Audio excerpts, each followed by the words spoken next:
voix du peuple, par les peuples et pour les peuples. Le peuple est souverain.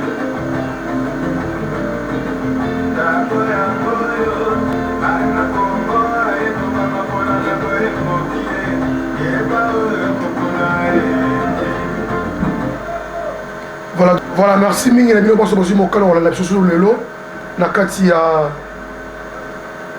ya émission interface oyo eza bongo kopesa ba bino ndeko Serge Poba ya bapobele lelo toza bongo na esengo koyamba ya biso ndeko pe azali candidat na députation awa na kati ya circonscription ya Villa Matadi na kombo ya ingénieur Ntimba Bwanga Cédric bato ebele balinga kobenga ye président Cédric Bwanga. Alors, Mbote Mingi, président Cédric Bwanga. Mbote Ndegonangai Gino Koba. Alors, Mokili Elingi Eyeba, le Zali Bongo Mokolo ya Esengo, la campagne électorale ici, Bandaki, et comme Ingonga, Oye, Senglito, Solo la Masolo, Wabino, Otoe, Bozali Banani, Ozali Nani, Tina Nango, les lois, Oza, candidat Izamini. Tout d'abord, moi, le balan, nous avons tout Bazola Bisso.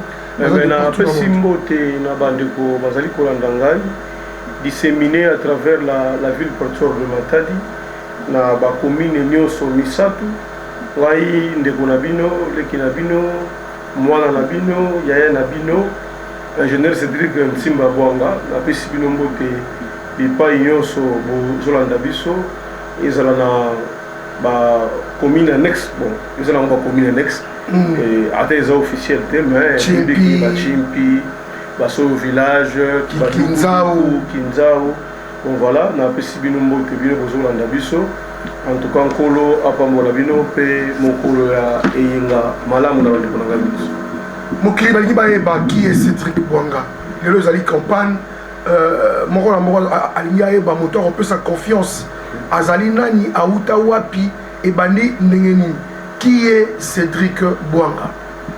Tout au Balandara Koudir FM, je pense aux 3e émissions. Voilà. Cela ne tienne.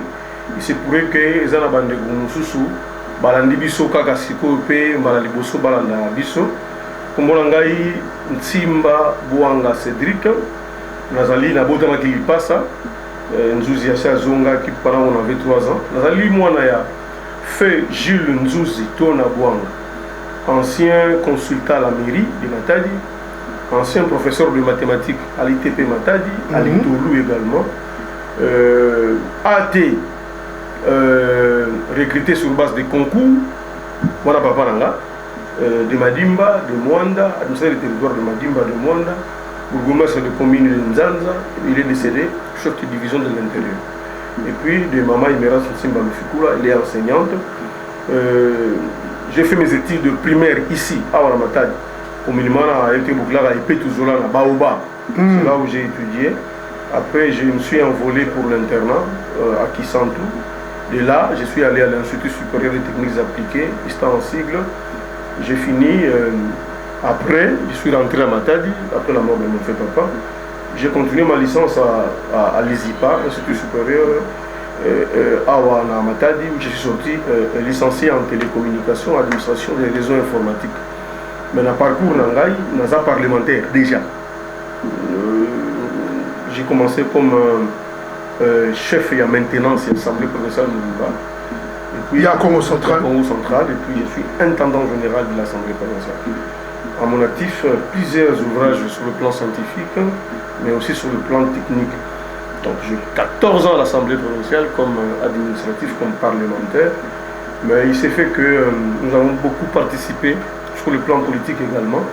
Dans l'activité de la province, nous avons assez appris. Sur le plan politique, j'ai été tour à tour coordonnateur des ONG associations affiliées à l'AFDC, président de la Ligue des jeunes, et puis aujourd'hui président fédéral de l'AFDC au Congo central. Donc de Kassamou la moine, le gouverneur de l'AFDC au Congo central. Sans fausse modestie, les représentants de Modeste Badju le Koibo au Congo central, mais aussi je suis membre du présidium de l'Union sacrée du Congo central. Voilà, que vous avez même présenté l'autre fois au niveau d'Adama. Ok, je suis membre du présidium de l'Union sacrée. Je suis aussi président à l'intérim de l'ONG de Ahmed, les amis matadiens du monde entier pour le développement. Donc, Donc, véritable père de mère. Oui, de père et de mère. Donc, mais vous pouvez en venir Sumbi numéro 6 na Belvedere. Mais Zabamounou, mais voilà na Koko Sambanu, mais voilà na Soba, na Nord, mais voilà na Maman Moukouna, na Zulu, na Biwo, Kotar Medisali, mais voilà partout. Donc, vraiment, la matière de soulever. J'ai participé pendant que nous étions à Kinshasa parmi nos étudiants. Nous voilà même vice-président à CEMAT, donc l'association des étudiants matadiens à Kinshasa. Donc, nous sommes vraiment dans Matadi. Et puis, dans ONGD Ahmed, le truc dans Matadi disséminé à travers le monde. Vraiment. Tani Chris Pouaki, Badadi, Moïba, ainsi de suite. Mais, coordination, il y a beaucoup. Donc, nous sommes vraiment dans Matadi, vous savez. Et puis, bon, je suis prédicateur de la parole, je suis musicien également à l'église. Je ne fais pas la musique d'une manière professionnelle, mais j'ai chanté auprès de la porte de Baba. C'est Baba qui est venu prêcher et chanter. Donc, je suis tout en tout. Je suis aussi membre de la Ligue pour la lecture de la Bible au niveau du comité provincial. Je suis dans plusieurs organisations. Donc, c'est ça que je suis. Dans le monde entier, vous savez, on a Bisso, donc, Bozo Rabinomoro, qui est Cédric Bonga, Autikomi, Lakisana, Bosolo Penja, peut-être Oyo, Yé Azali. Cédric Bonga, c'est vrai que vous allez chef na intendance, il y a assemblée provinciale, car si pour l'emballage yambo, ce qui population et péché confiance, aux anakati, il y a ça loi, hémicycle, voilà pour la maïmatali, comme central. Est-ce que tu as dit que tu es kati boyo, pour la yo, vous allez définir que vous allez député, ils allaient nini, ils allaient rôle, vous allez député, ils allaient nini vraiment. Cause la députée, ils allaient na nouveau vocation. Cause la députée, ils allaient cause la molobeli. Cause la députée, ils allaient cause la moana musala. Cause la députée, ils allaient la mokondité. Parce que pour la cause de la députée, il faut avoir un mandat à peuple. Il y a un été. Bissonio, son ville portuaire Matadi, dans la circonscription électorale de Matadi ville. Tokoki kokendate nanda ko mibeko. L'avenue Fulumasaka numéro 37, tout le monde na désordre pour le compte, il y a ville Matadi. Ils allaient kozua ba difficulté ya ville Matadi, ko memape ko présenter en goli bosso ya assemblée plénière, ko soukawana parce que na niveau ya assemblée provinciale, ils allaient tout bien ka chambre législative. Désidérata aux députés à l'Ugozoa. D'abord, qu'on représente la population, pourquoi il y a mis qu'on vote Edi, il y a mis ça tout, qu'on vote gouverneur, vice-gouverneur, sénateur, gouvernement provincial en place, il y a une assemblée provinciale pour investir le gouvernement. Assemblée et investir Bango. Parce que le député a comme un pouvoir, il y a qu'à contrôler Bango. Quand on a député, en réalité, c'est qu'on a moins à Moussala. C'est-à-dire qu'on a récolté des difficultés, il y a Dougou, il y a Ntenga, il y a Nzanza, il y a Bouima, il y a Ndimba, il y a Goria, il y a Ndemba, il y a Ndimba Ntouani. Aux UPN, il y a un problème là-bas. Il y a une assemblée parlementaire. Par exemple, route prêtée, il y a ville à Matadi et si la thé. Ce qui, par exemple, au commun côté, il y a Momokuna, donc aux UPN, il y a ville à Matadi. Au Yenango na parlement, mais ce que pour Yenango, il faut que ça pas prérequis. Parce que tu ne peux pas tirer la mille au bilan. On a le règlement intérieur. On a la constitution. On a la loi 08 portant libre présentation des provinces. Donc, les essais coutumes parlementaires, mais à ou papa. J'ai 14 ans et j'ai vécu à côté de grands. C'est-à-dire que je vais mettre mon expertise et mon expérience, ma jeunesse et ma vigueur. En dépit à micro, tout ça. C'est-à-dire qu'il faut quelqu'un qui parle. Il faut que la ville soit très bien représentée. Aux gens qui connaissent la loi, qui maîtrisent les textes légaux qui régissent le Parlement, les essais coutumes parlementaires. Comme ça, nous n'aurons pas assez de problèmes. On les met au bas quand les gars plénière, qui ne savent pas le sens et qui ne participent pas au débat. Un député est jugé efficace sur la base des productions parlementaires qui peuvent vous amener. Voilà pourquoi, quand quelqu'un a été député, pour qu'il soit réélu pour une seconde fois, il doit présenter ce qu'il a fait comme travail sur le plan parlementaire. Je n'en disconviens pas. Un député peut construire un pont, et ainsi de suite. Il y a avec ça le député. Qui sont les députés qui sont le Koutuba. Ntoubi di Yankang. Il y a Koutina déjà donc. C'est-à-dire Nkang Wabi Mafia. Tu fais Koutina déjà. Non, ceux qui me connaissent savent qu'avec le peu que j'ai, Mbongo Yamour Mosi Yapasi, Mougo Sadisa Kasamu, social le Betoki Haïti. Je ne viens pas ici parler de moi en termes de réalisations qui m'a fait. Ça, je ne ferai pas. Alors, Ngeke Cédric Bouanga, moi, la matadi de père et de mère, façon Tuba, Kasinkangu Zolazaba, ma parti politique paye en kaka, qui voit ça, Kabatubilungi en kaka, qui est un team en kaka, mais le gars n'est pas un siège, n'a pas nima, il y a parti politique. Alors, le Zolazaba, Ngeke Cédric Bouanga, priorité en Ngeke, ça me bon sens, tout le bien-être, il y a la population. Priorité que les partis politiques qui ont AFDC ou regroupement politique à Beno, ou alors priorité que les Nkangu Tete avant qu'il y ait un parti politique. Mais ça, la question que je me pose, c'est une question piège. Mais moi, je réponds dans les plans. Boubouya, il y a un modèle, c'est-à-dire la loi électorale. Il y a que les passis, sans Moumoutou, Anibaka siège, Yandi Monsi, sans pourtant en y voir dans la partie tout le regroupement politique. Déjà, vous avez la fois passée, ça m'a liste, il y a bien un niveau SNI, le fait que ça c'est la recevabilité. Donc 60% il y a des candidats dans la circonscription, nous sommes mis à la sommation, bon c'est la liste. Il a été, c'est lequel na 16 ans programmer l'élection bien. Na niveau national, il faut parti politique, tout regroupement politique, il y a quoi ça. Il y a fois ni ça seuil, il y a 1% et suffrage valablement exprimé dans l'urne. Donc, nous avons AFDC. Na niveau national, ça me bat tout la parti à Beto qui est luta, Beto va élu, il faut être Beto quoi ça. 1% va voix exprimée. Na Goma, na Bukavu, na Batasi, na Sekebanza, na Sumbi, na Mesangsa Nyonso. Alors, Moutou Yandi Monsi Yaki Passi, ça m'a allé coquiller sa sœur. Mou continue à parti politique qui fait. Mais le mandat, il n'est pas un parti politique. Et maintenant, quand on est élu pour le peuple. C'est ça la différence que je voulais porter. Je suis moi-même président fédéral. Il y a voté le 20 décembre. On est sur le FDC 20. On va parler de quartier. On va parler de Bundu. On va parler de Boulabale. Na Koko Sambanu. De Boulabale. Na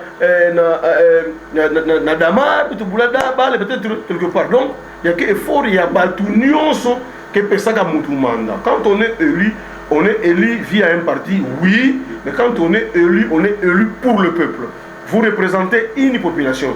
Les partis vous donnent seulement mandat pour que vous puissiez porter sa couleur politique. Mais en réalité, quand vous allez au sein du Parlement, vous défendez la population. Il faut maintenant savoir faire un distinguo entre les partis politiques, les prérogatives d'un parti. Le parti qui vous a élu vous dira, voilà la ligne de conduite pendant le mandat. Qu'est-ce que les partis ont à voir? On vous donne le mandat, vous venez avec un discours pour amener tout le monde à voter. Mais quand vous arrivez au Parlement, la première des choses pour que vous puissiez siéger, parmi les rôles du bureau provisoire, on va valider votre mandat. Le bureau provisoire aura pour rôle de valider votre mandat, ça c'est de 1. De 2, d'arranger les règlements intérieurs, d'amender les règlements intérieurs, voir les dispositions du règlement intérieur, si ça peut correspondre à la législature en cours.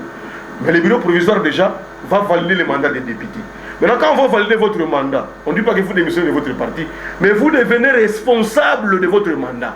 C'est-à-dire, un parti politique ne peut pas refuser à un député de faire une motion, de faire une question orale avec débat, de faire une interpellation, ou bien de faire une question écrite.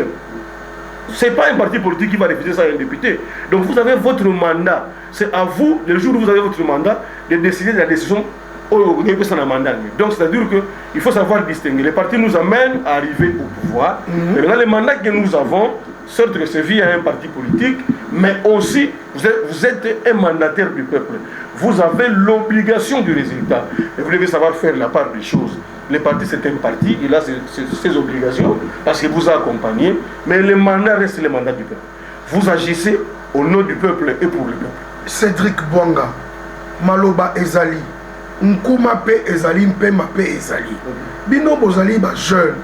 Attends, le Bozali 14 ans au niveau de l'Assemblée provinciale, mais comme activité ou bien politicien actif, bozoluka lelo ke ozali wala po voter mibeko oyo tombola kita topé bien-être ya population na bino kasi bino bozali ba jeune boye lobby mais bozali na nkuma moko on dirait bosala yango mo trop nde boyebi yango mo mingi tellement botangi moi mingi bozo ka tika boyebi expérience oyo zanango.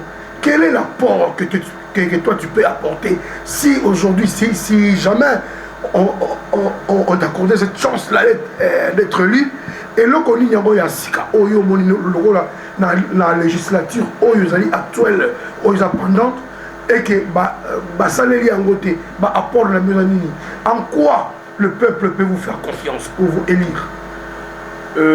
À mon actif un carnet d'adresse frère, j'ai un carnet d'adresse au niveau national. Tout ne peut pas se résoudre sur le budget de la province, soyez rassurés. Même les gouverneurs le plus doué que nous avons connu ici, Jacques Mbadou, il savait réfléchir, il avait des partenaires. Frère, avec la production de la province seule, nous ne saurons pas faire développer cette province. Il y a des choses, esprit managérial. Par exemple, Cédric élu député provincial, je viens avec l'entrepreneuriat des jeunes. C'est-à-dire quoi? Il y a des projets qui chôment au niveau de la CTB. Il y a des projets qui chôment au niveau du PNUD. Il y a des projets qui chôment au niveau de Yabadaï. Oh, un député professionnel au hasard mandat, même s'il n'a pas les moyens, qu'il peut actionner, frère. Parce que s'il faut toujours déranger le gouvernement provincial, ça n'arrivera pas. Par expérience, avec le fait président Simbanzungi là. Voilà. Les gens ont été formés dans notre parlement. Les gens ont été formés dans les circonscriptions. C'est parce que le président avait seulement ouvert la diplomatie parlementaire dans une assemblée provinciale. Par exemple. C'est-à-dire que trop attendre du gouverneur, il y a un monde qui tombe à l'assemblée provinciale. Moi, maintenant, connaissant ces choses-là, j'ai ce qu'on appelle le courage, j'ai le pragmatisme, le discours est belé.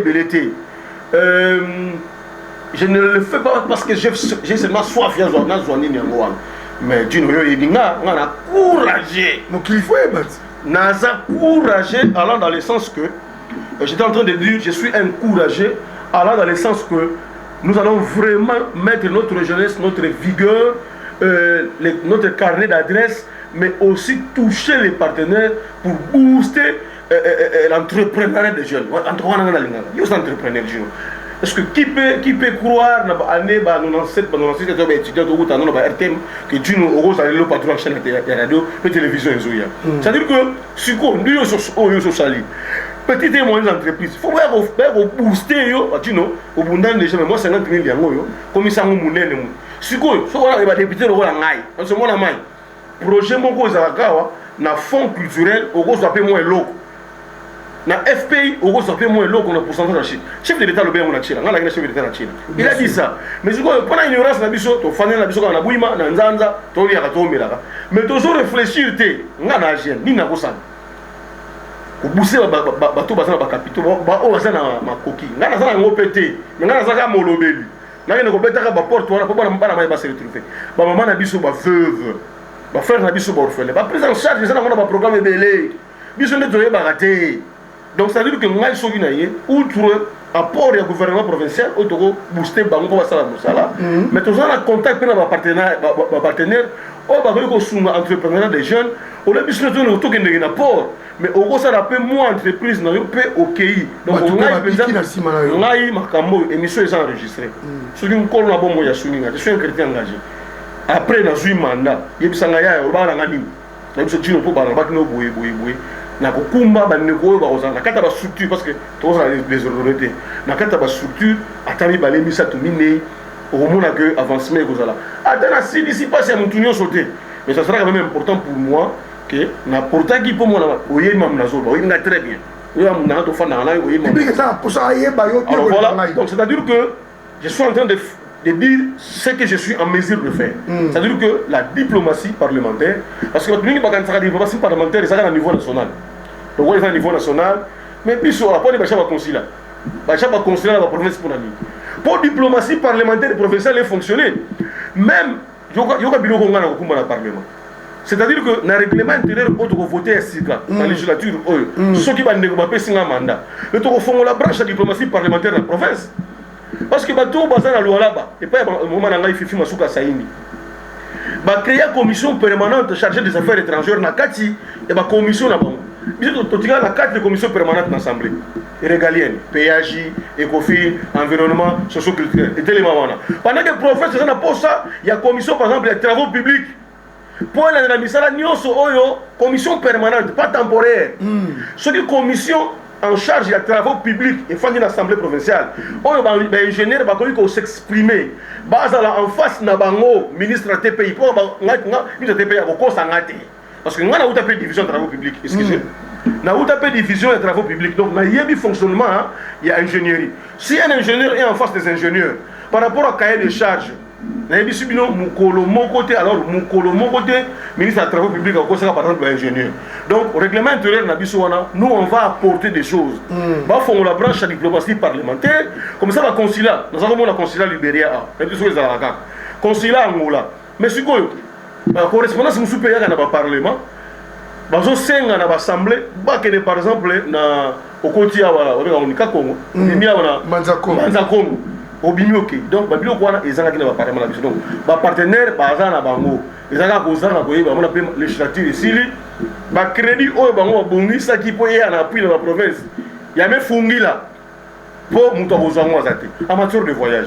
J'ai des contacts au niveau, il y a ministère, il y a intérieur, dans le ministère Moussoussou, il y a décentralisation. Au début, il y a des experts, il y a ministère, il y a des étrangers, il y a des Congo. Loala Bessal la Rango, au Katang essaie la Rango, Kassa essaie la Rango, mais Congo central est 0-0. Pour l'année. Depuis 3 ans. Mais quand on mise au fond matin, le bas n'a pas soit qui a l'examen d'État. Bazala qui a possibilité il y a qu'au Kinshasa bazu babushona batangi ofele lobi bazongi yawa ba conseiller la pébiso mais ça y est pour tous les gars moi qui dit bah on voilà oh ça y est chef de division c'est un autre frère du Congo central abisinga ya autre République na bino Congo central 0-0 donc tout ça il a qui a noté pour la kozanga diplomatie on a fait contact permanent dans le ministère national où il peut se kababilo quoi je pense à mon niveau to booster ma gambona et vous allez peut-être apport na ya mukie pour le développement de la province. C'est Cédric Bonga, 14 ans dans l'Assemblée provinciale du Congo central. Cédric Bonga a vu défiler toutes les sortes de bureaux, des différents bureaux où il y a Assemblée provinciale. Regret na yo ezanini et puis Essengona ezani. Essengona ezani pour la législature aussi ici législature bakangi assemblée. Pour le législature passée, non, on a même la souffrance qui peut donc le législature passée aussi ça qui m'a bé. Législature passée aussi ça qui m'a bé. Incident mon les salema qui l'assemblée provinciale, mais na koka qui kolobate pour nazala qui na mandati. Le la mosali. Mais c'est mon langage ezali malgré ba turpitude de zalaki, malgré ba mutu et ya qui paie à un certain moment. Mais na kumizinza avec obi les autres va vomir la fin d'une chose qui est son commencement. En tout cas toi t'es quand même ba bureau assemblée ba scellé en côté ba agent ba koko tapé ba c'est dans législature ya sika. Ya ngonde c'est mon langage. Oya mabe je ne pense pas que nous on a devoir de réserve. Je pense que la population a député, comment tout fonctionner. Mais c'est une législature, aussi ici, l'Assemblée, quand on a mis, c'est ce qui est plus important. Tout maintenant, nous les solo, il y a Congo central.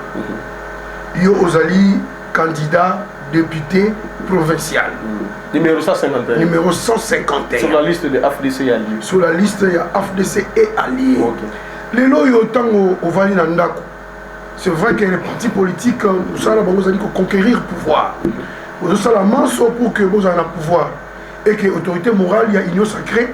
Au but, vous allez adhérents, ils allez bon fachi béton. Alors, dans le Congo central, les législature, tout et tout collègue, tout ce qui est vers la fin.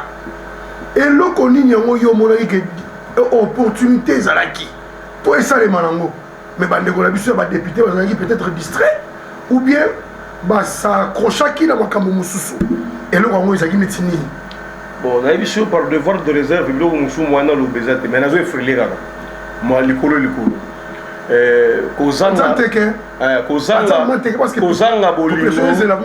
Kozanga bolingo na course au pouvoir et bomi mukongo. Kozanga bolingo. Biloko ba autre toi que je me mette pour na fan. Attends dans la compétence c'était faut na déranger gadji no poba. et puis médisance, balobaki, basalaki, sans vérifier, tout bungi si cohésion, yango permettre de sauter au kendepenza liboso. C'est-à-dire que, course au pouvoir, les intérêts personnels. Ce qui Mouninga Zawana, avec lui, je peux développer la province. Mais dans ce monde-là, il y a un rebelle. Et puis, près à ça, la Mouninga m'avait pas aucun les pouvoirs pour les pouvoirs.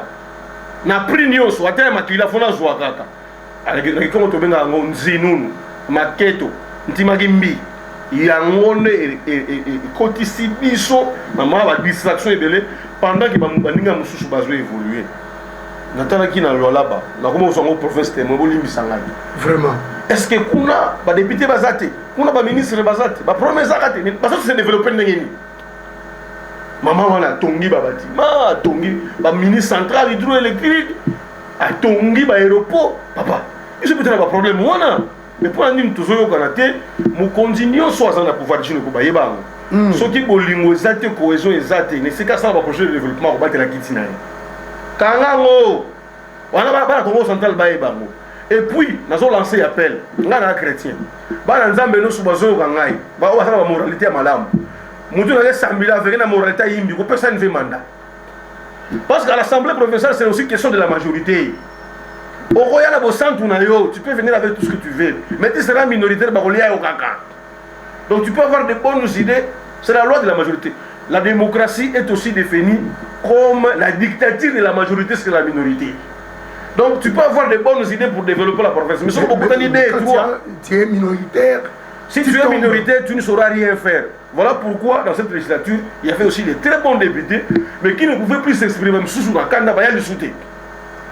Donc ça pour invalider, parce que à ce moment-là, il veut recadrer, mais aussi mbatter à la c'est-à-dire que c'est maintenant à la population de comprendre. Si vous envoyez mal les gens à l'Assemblée provinciale, vous hypothéquez 5 ans. Il y a un élément, tu as rétrograder.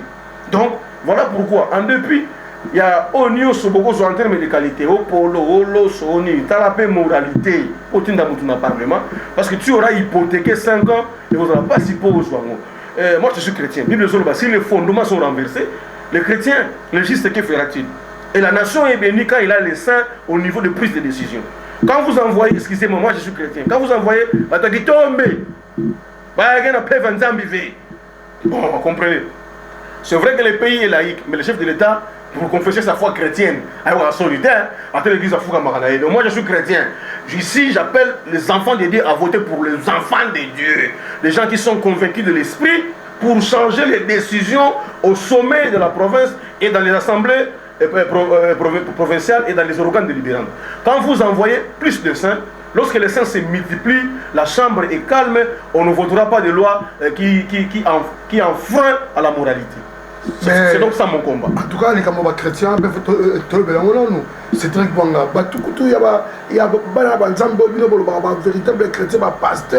J'ai aussi insisté sur la moralité.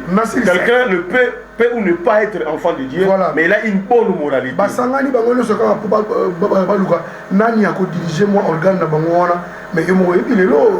Non, ça c'est le diable. Ça c'est le diable. Laissez livrer et les blés croître ensemble. Au moment de la moisson, c'est Dieu qui va choisir. Je ne suis pas mieux placé pour juger les hommes de Dieu.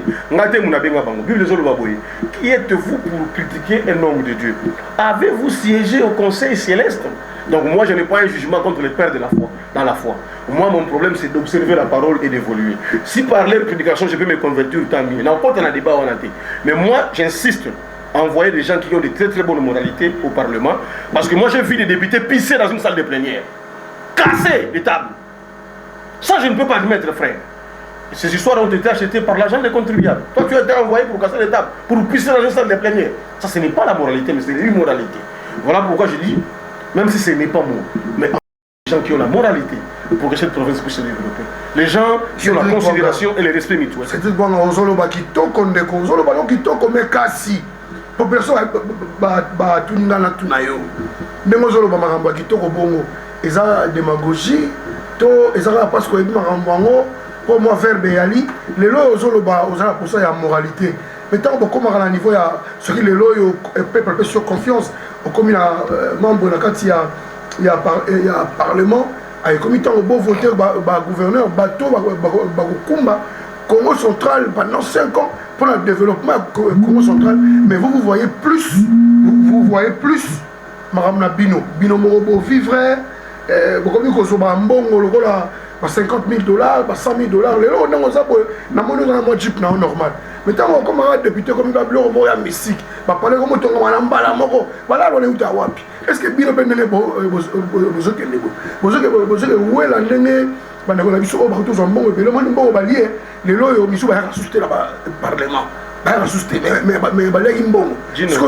vous êtes sûr que la population est d'accord dans le comportement, il y a un modèle où on a tout et après ça, l'organité, comme monsieur Bélé. Yo étant que jeune, soit là, ils ont pour la bonne marche, il y a l'Assemblée provinciale, il y a Congo central.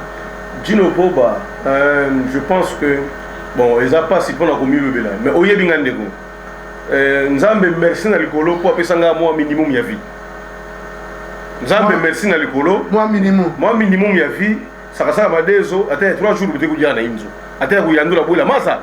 Mais pour tout le monde passé, mais le minimum qui donc c'est beaucoup plus l'envie de servir les autres. Maintenant, tout va partir des élus que la population va envoyer au Parlement.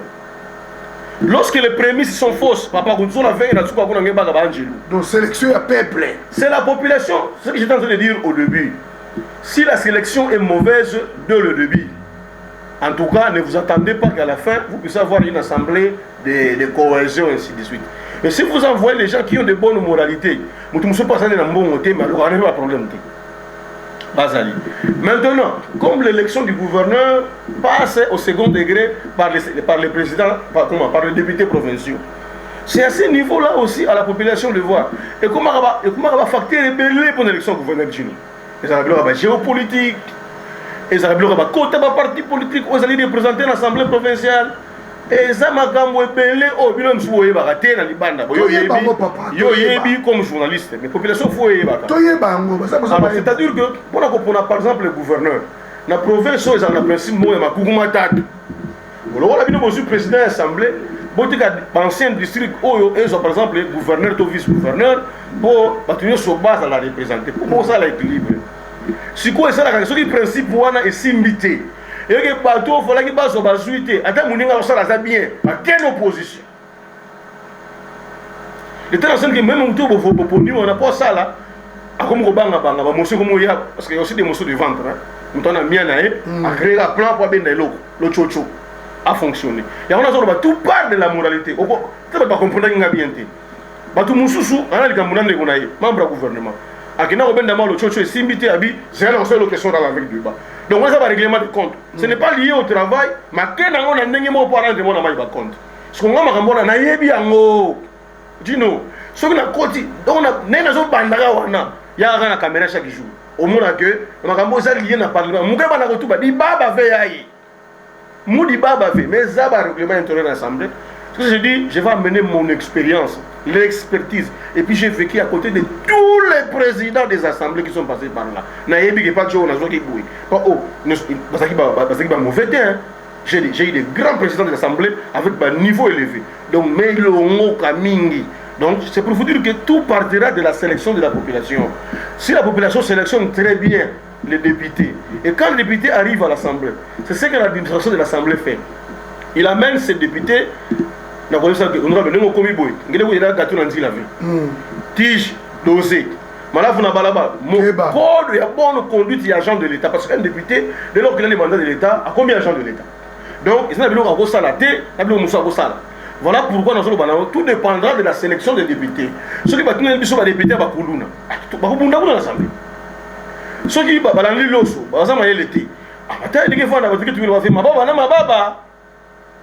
c'est ça le problème. Maintenant, quand on vient défendre le budget dans une assemblée, par exemple provinciale, chaque député devant le gouvernement provincial dont le gouverneur engage vient avec les désidératas de la population. Par exemple, moi, je suis député à Matadi, je suis et ça, les marasco place on a pas budget province de Salim. Mais ce qui se passe, Moutouazata le la route à caravane, Moutouazata le la route ceinture, Moutouazata le la stade de Lumumba, Moutouazata le la Ndimba Antoine, Moutouazata le la Ndemba, mais débat on est gars. Et puis, et ça quand on le là, tant on bâtit on a budget et que la commission confie, il y a là. Ce que tu dois être en mesure pour le baquet, à Matadi tu inscrire dans le budget projet route caravane. Tu inscris stade, tu prêches. Jusqu'au Moussa, nos députés, quand tu es ministre des Travaux publics, ministre de l'énergie, tu aussi l'exercice budgétaire pour réduction des comptes. Pour autant, là, souligner, ça les ministres, ça les métiers. On ramène mon budget. C'est ça le travail d'un député. Les nations, les Goulouma, ils sont du Maranamouti. Ce qu'il faut attendre, le papa nation, il va vous lever. Moutoumo, c'est tout la masse avec une nation, tout le monde va pomper dans le fourrage. Membre à régime de soins, membre individu. Qu'est-ce qui s'est passé? Les informations en possession.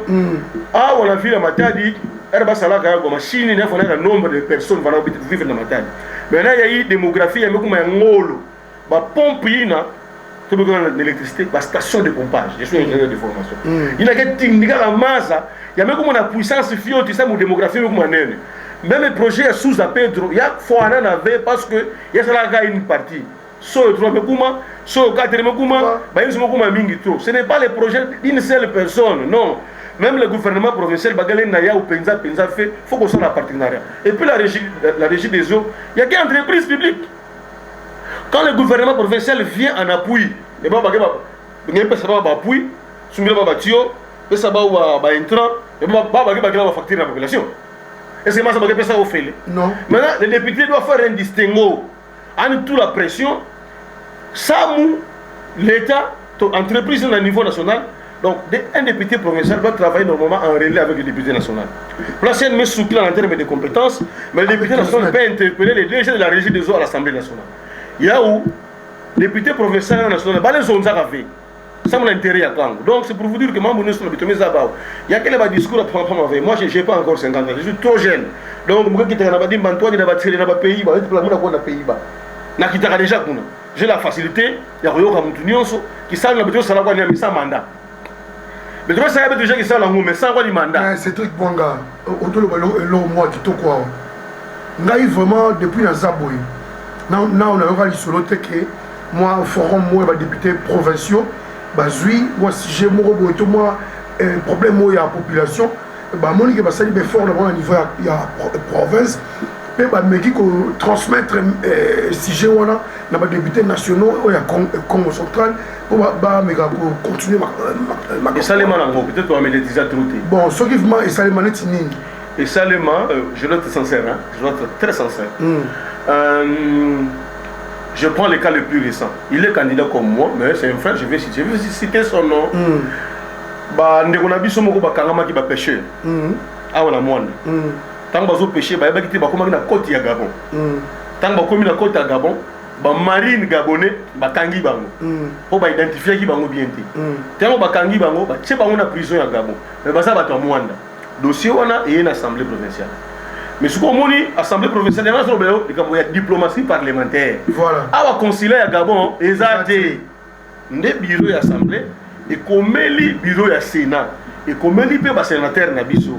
Ici, mon aîné, Rolin Zazi, a porté ce dossier dans la plénière du Sénat. À un parti politique, voilà. Mais je suis sincère. Il a besoin intellectuel. Non, là, je dois avouer. Il a porté cela au Sénat. Le bureau du Sénat va se saisir dans le dossier. Bandeunabiso, Baouti Gabon, Bayana Baouna Kinshasa, tant que l'on va dans tu vois, c'est réel là. Or, le Sénat, c'est l'émanation des assemblées. Donc, à ce niveau-là, à ce moment-là, le sénateur Nzazi a joué son rôle. Convenablement. Convenablement. Il a récupéré la situation. C'est mon frère Murphy qui avait commencé ce dossier. Murphy Loutete. Oui. C'est lui qui avait commencé ce dossier. Si les députés professionnels à moi, par exemple, dossier indemnisation des habitants, habitat, la côte, parce qu'on va faire du tout un rapport à nos profonds. Le ministère qui doit dédommager, c'est le ministère des Affaires foncières au niveau national. Mais l'Assemblée provinciale assiste parce que les populations qui habitent les environs du lieu devant habiter le port sont du Congo central. Quand les négociations se font, l'Assemblée est limitée. À ce niveau-là, l'Assemblée provinciale écrit au président de l'Assemblée nationale, et puis les députés qui sont au niveau national, ils travaillent avec ceux qui sont au niveau provincial pour indemniser les populations riveraines pour la possession du port à l'eau profonde. Parce qu'il y a des matières concurrentes, nous sommes dans la province, nous sommes au niveau national. Donc, ce qui est Marambo, c'est Cédric Bouanga. Bon,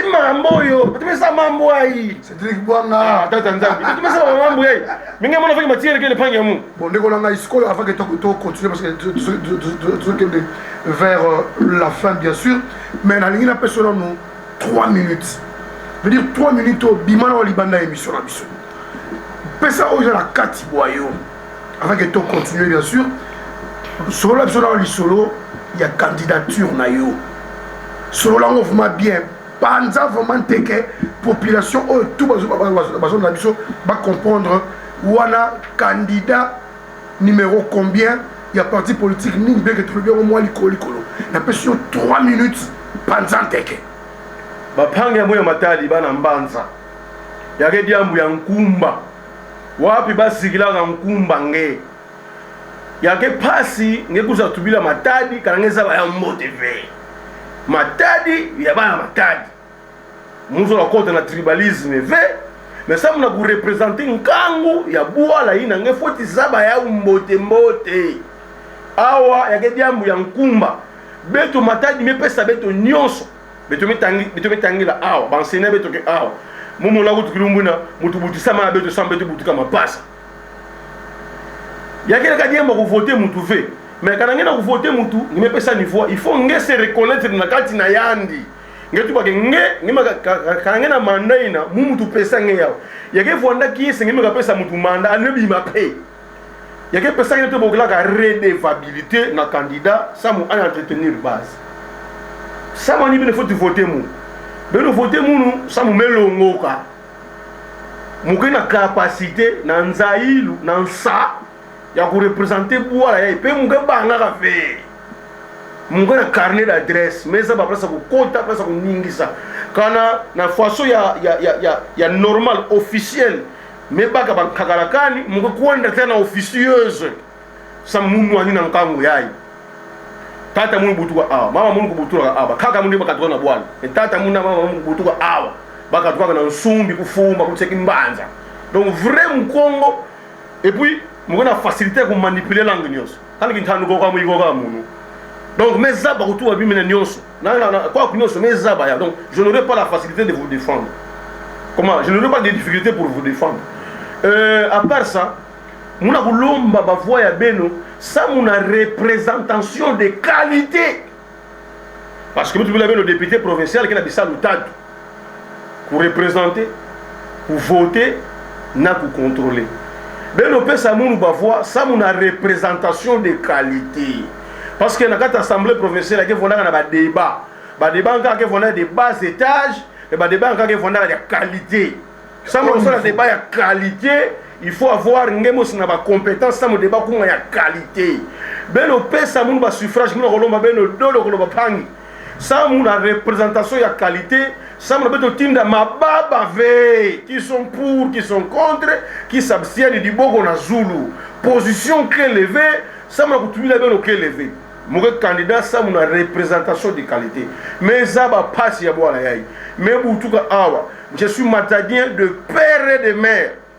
Attends, moi, 25% yanganda, quel éveil? Ça, c'est de 1. Dédé, ben le père, ça, mon mandat, bapangi, mais on est impératif, mais na ntima nyonso, ça, mon contrôle parlementaire efficace. Il y a contrôle parlementaire et contrôle parlementaire. Le contrôle parlementaire à l'Assemblée se fait selon les normes, c'est-à-dire le respect, il y a règlement intérieur lié à l'aspect à contrôle parlementaire. Ça, la question orale avec le débat qui bouge. Il faut respecter les prescrits. Il y a constitution, il y a loi 08 portant libre administration des provinces, puis un règlement intérieur. Donc contrôle, donc nous avons assemblée provinciale. Jino ngeke ministre des médias, nous avons beaucoup l'assemblée, il faut que bon ça ngeke pas contrôle parlementaire de qualité et fouiné parce que en face de vous, vous avez un expert qui a appris pendant 14 ans, qui a appris auprès de grands et qui a assimilé très très bien la matière avec une mention très très haute, très grande distinction. Donc en face de moi, tu es un membre du gouvernement, tu viens au Parlement, il faut te dire mbote. Donc il n'y aura pas question de complaisance. Les trois, pourquoi je suis candidat? Je suis candidat pour un contrôle parlementaire, comme je le disais, pour l'exécution des édits. Parce que ce ne sont pas les édits qui manquent à l'Assemblée. Hein. On peut voter les édits, mais après. Son exécution, c'est un problème. Alors moi, député provincial, parce que loi un édit voté à l'Assemblée doit être promulgué ayant 15 jours par le gouverneur de province. S'il ne le promulgue pas, l'édit, parce que la province a un édit, loi qui est au niveau national. Si l'édit qui est promulgué au niveau de l'Assemblée provinciale n'entre pas en vigueur en ayant 15 jours et continue automatiquement même à ta gouverneur à promulguer à noter. Maintenant, moi, je veillerai sur l'exécution des édits.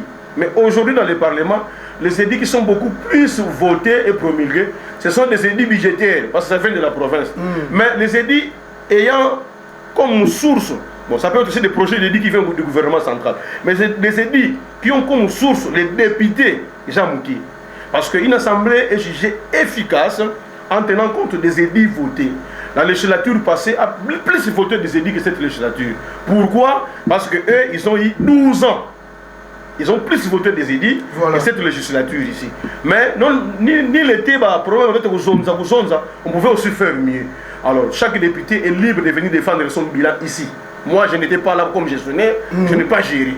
Je n'ai pas non plus engagé la population. Ici, je parle de moi, je suis un produit, je suis en train de me vendre moi-même. Je suis en train de vendre mes compétences. Ça, une population,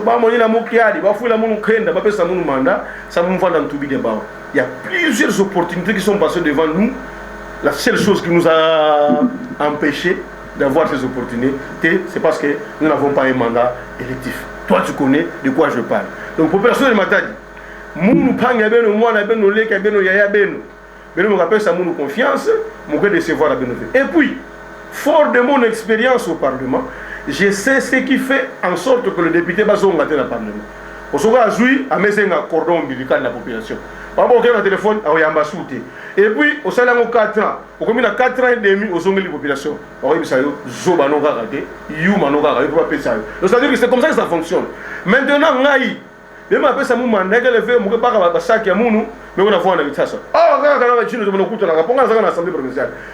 je voulais souligner une chose. Je suis moi-même président fédéral d'un grand parti. Si je voulais m'aligner moi-même au niveau provincial et national, j'allais le faire personne. Alors personne n'allait m'interdire de faire ça. Je n'ai pas voulu. J'ai donné la chance aux autres. National. Moi, je ne suis qu'au niveau provincial. Je vais changer mon bureau. Mais ça, déjà bâtiment et assemblée. Je vais changer mon bureau. Bureau, je vais déjà 14 ans. Je vais changer mon bureau. C'est ce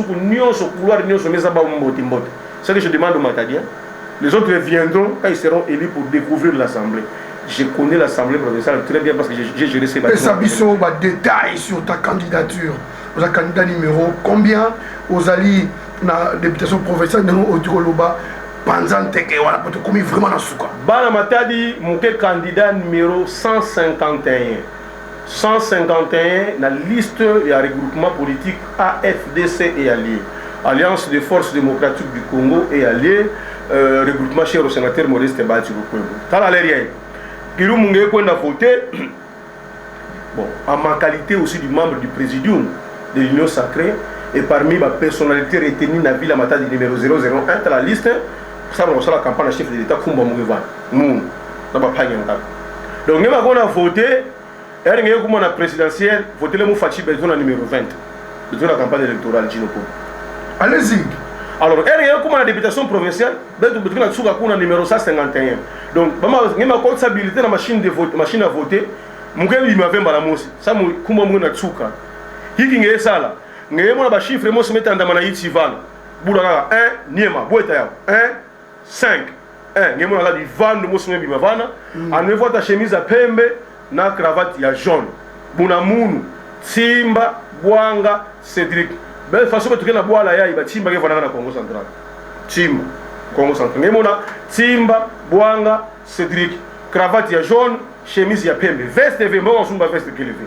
Ngeme bouette avana, ngeme voter pangange, ngeme sala ke matadi baka tubili ya dibaba ve. Donc numéro 151 kuzimbaka na ve, na kelumbu ya le 20 décembre, ngeme voter le mu Fachi Beton, ngeme voter Pangi, Simba, Bwanga, Cédric Yina, muke vwanda na beno kitwadi. Mambo nga mulenda sala ya ovesa muke na mandave. Bimanga mulenda tout boave parce que je n'ai pas qualité. Ben on peut ça mon qualité, ben on peut ça mon mandat. Muke mani ça de façon malachik na tuba et vous verrez en sorte ce même tout la moi preuve quand muke sala ve. Donc je connais pourquoi les députés que vous pouvez faire ça man baka comité ti. Alors, c'est facile que baka mandat, ngi baka ya pour plusieurs temps quand ngi kana la même personne. Quand on a contact de la population, il faut que vous voyez disponible. La population a un téléphone. Donc, la population, quand on a passé, on voit dans la tout d'abord. On a disponibilité, jeunesse, on a monté. Donc, je me confiance, si donc, ma disponibilité, ma jeunesse, mon courage et le bagage et la connaissance, la petite connaissance que j'ai, c'est à votre service, à vous de voir. Mais je pense qu'au soir du 20 décembre, vous ne manquerez pas à voter pour le numéro 151 pour le développement de cette ville. Je dis et je vous remercie. Je précise que je connais très bien cette ville pour y avoir vu naissance ici, travailler. Donc j'ai la famille disséminée à travers toutes les communes. Je suis matadien, faites-moi confiance. Merci beaucoup. Voilà, nous sommes arrivés à la fin de notre entretien avec le candidat numéro 151, Monsieur Cédric Ntimba Bwanga, donc, qui est de l'AFDCA, de l'autorité morale Barati Lukwebo, et tous derrière le candidat à la présidentielle numéro 20, qui est Félix Tshisekedi Tshilombo Fachi Beton. Nous recevions Cédric Bwanga, qui est bien, et puis il a la matière, il a la maîtrise de ce qu'il dit, et puis il connaît son rôle. Il faut que tu aies confiance. Kodir FM, Kodir TV, tout ça, on a pour la bino, candidat Nyonso, il a à affronter, et puis Azad très content. Pour te dire qui t'a à passer message de la Nenge et Longo Bani pour la Yango. Déjà à partir de 19h après journal Nabiso, Bokolanda émission en rediffusion, mais aussi à 22h.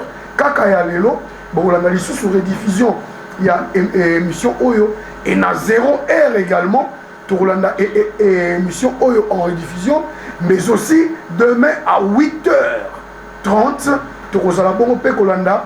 Émission Oyo et tout ça là yango pour la kotombola ba ebanso wazana makanisi ya bolamu topé ya malamu pour la bien-être ya population ya ville matadi topé ya Congo central en général.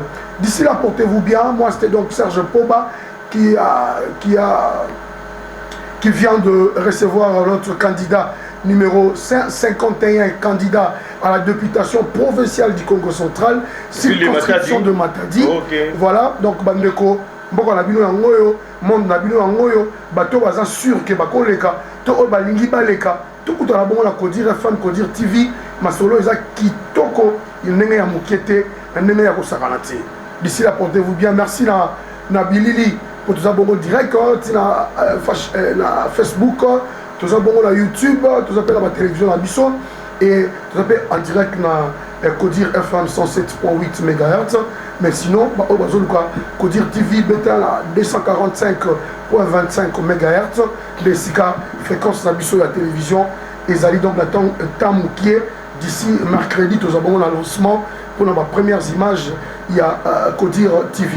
Merci beaucoup, Cédric. Félicitations pour la télé. Merci vraiment, Cédric. Bonga. On a sur confiance. Il faut que top Congo. Non. Il faut que on et puis il faut honorer Bino. C'est ce que je dis. Moi, une fois élu, et puis tu travailleras déjà. Bino Nego-Salibiso. Voilà. Je te remercie. Depuis il y a manga et bandeli et permettre que tu me soupes. Tu m'as fait confiance dans la fétiche. Mais aujourd'hui, tout le monde parle de nous. Vous avez beaucoup contribué. Alors pourquoi rester ingrat? Bande comme Super Bazali, Bazali est Bazali a besoin d'abino. André Matombe na Jonas Jansangu na Impact FM. Bande comme Bazali est belé, Bazali vraiment est belé. Bazali na poste d'abino beau s'exprimer, pour qu'il peut et comprendre l'abino. Merci à Rigen Azebo la régie. Merci la partie Kani, directeur technique d'Abisso. Azali en même temps au niveau de la régie. Il y a TV et puis la prise de vue. Merci d'ici là, portez-vous bien.